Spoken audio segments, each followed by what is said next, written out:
Buhay mga kababayan, magandang araw po sa inyong lahat. Saan man ho kayo naroon sa ngayon mga kababayan. Atin pong ihahatid po sa inyo. Atin pong may natanggap po kasi tayong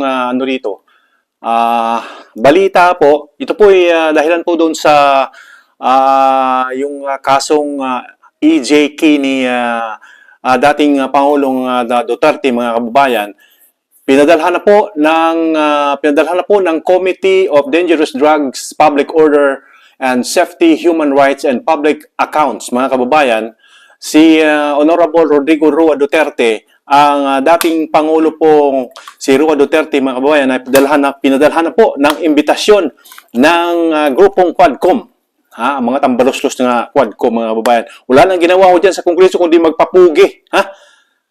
Yan lang naman ho ano ho ba talaga ang motibo nila mga kababayan? Ano po? At atin pong basahin sa inyo mga kababayan ang pinadalang imbitasyon.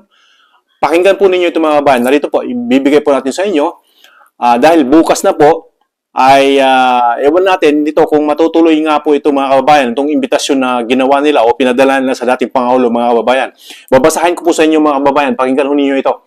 Ito po ay from the Republic of the Philippines, House of Representatives, Quezon City, Metro Manila, 19th Congress, 3rd Regular Session mga kababayan.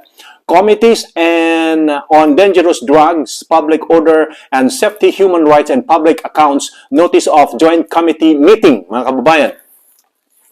Dated, pinadala po, dated October 18, 2024, mga kababayan. Honorable Rodrigo Roa Duterte, former President of the Republic of the Philippines, Sapphire Street, Doña Luisa Subdivision, Matina, Davao City. Yan po. Ganito po, nakalagay rito. Dear Honorable Duterte, please be informed that the Joint Committee will hold a public hearing on connection with its inquiry and aid of legislation or aid of prosecution. Yan po mga kababayan, ano po, ginagawa nila, alam nyo naman ho, sa atin ho, parang yun nga ho ang dating sa ginagawa nila sa mga Duterte, mga kababayan. Ito, tuloy po natin. Please be informed that the Joint Committee will hold a public hearing in connection with its inquiry and aid of legislation on the date, time, and place indicated here under. Okay? Date, October 22, that's Tuesday, bukas na po yung mga kababayan. Time, 9:30 a.m. Alas 9:30 ng umaga kababayan, gagawin nga po. People's Center Building, House of Representatives, Quezon City. Yan mga kababayan. In this regard, the Joint Committee respectfully invites you to attend the said inquiry to provide valuable insight and shed light on the issues under discussion, particularly on extrajudicial killing, mga kababayan. Yan ho. Ilang taon na ho yan, o ilang linggo, ilang buwan na ho nilang tinatalakay itong EJK. Talaga ho nilang pilit na idinidiin si Pangulong Duterte, mga kababayan, at gusto nilang papasukin ho ang ICC sa ating bansa, sa Pilipinas, at imbestigahan itong si former President Rodrigo Roa Duterte, mga kababayan. Tuloy natin ang pagbasa. Attached herewith is the agenda on the said meeting. Please confirm your attendance to facilitate arrangements for your participation. If you plan to make a presentation, submit documents, or have an opening statement, please submit the same to the committee secretariat for its preparation. Ayan po, sabi dito mga. We look forward to your valuable contribution to this legislative inquiry. Yan mga kababayan. Very truly yours, Representative Robert H. Barbers, Chairman, mga kababayan.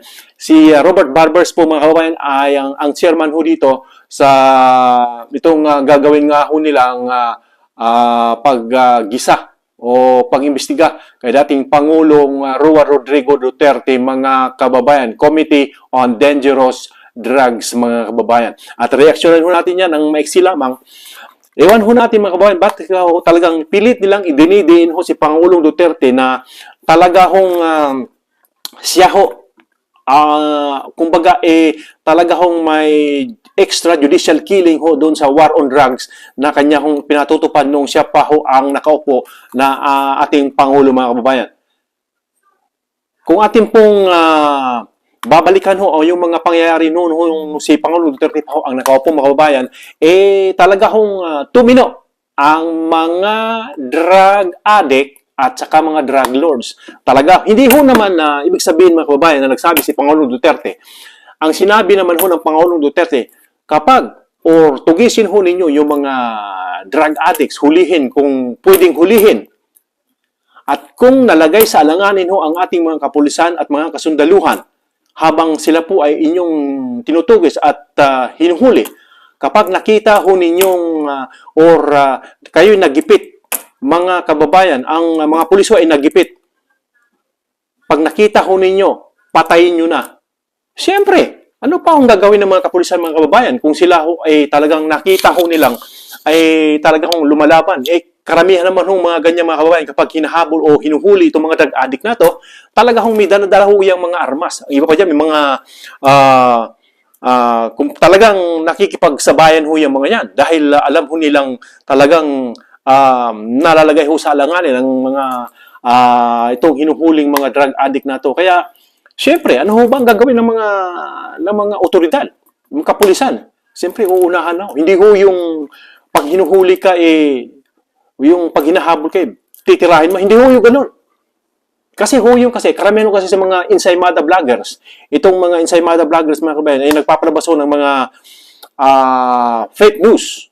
Talagang dinidiin nila o gusto nilang idiin ang dating Pangulo. Lalong-lalo to si Laila de Lima dahil nga ho, itong si Laila de Lima, sabi pa ho ng Pangulong Duterte na isa sa mga drug lords o talaga ho isa sa mga protector ng illegal na droga, lalo na ho dyan sa Bilibid, mga kababayan, nung si Pangulong Duterte pa ho nakaupo sa mahigit na 6 na taon, mga kababayan. So, yan nga ho, talagang malalaman natin kung ano ho ang resulta ng pag-attend ng dating Pangulo dahil bukas na ho yan, kung talagang matutuloy ho yan, abangan ho natin yan, mga kababayan, kung ano ho yung mga isasagot ho ng dating Pangulo sa mga gagawing investigasyon o pagtatanong ng mga miyembro ng Quadcom. Dahil ito hong mga ito ay talagang akala mo yung umasta mga hukom na sila, mga kababayan. Lalo naman karamihan doon sa mga itong miyembro ng Quadcom na ito, halos naman hindi mga abogado. Nagpapasikat lang. Akala mo talagang marurunong na. Akala mo, kung titingnan mo, ang babata pa, at talagang, ala na, ewan ko ba, talaga hong magsalita, akala mo kung sino yung alam na ho ang batas. Tingnan ho natin, mga kabayan, bukas kung anong talagang resulta. Kayo, payag ho ba kayo? Comment down below, mga kabayan, kung ano ho ang komento ninyo dahil dito sa gagawing investigasyon bukas ng mga kababayan kung matutuloy ho. So, yan lamang po, mga kababayan. Maraming salamat ho sa inyong suporta at laging panonood po dito sa channel Nerdlets TV at pakiclick lang ho ang like and share. Of course, subscribe na rin po, mga kababayan, para ho pakiclick na rin ho ang notification bell para po lagi ho tayong updated sa mga bagong upload na video po dito sa channel na to. Until next time, mga kababayan, maraming salamat po sa inyong lahat.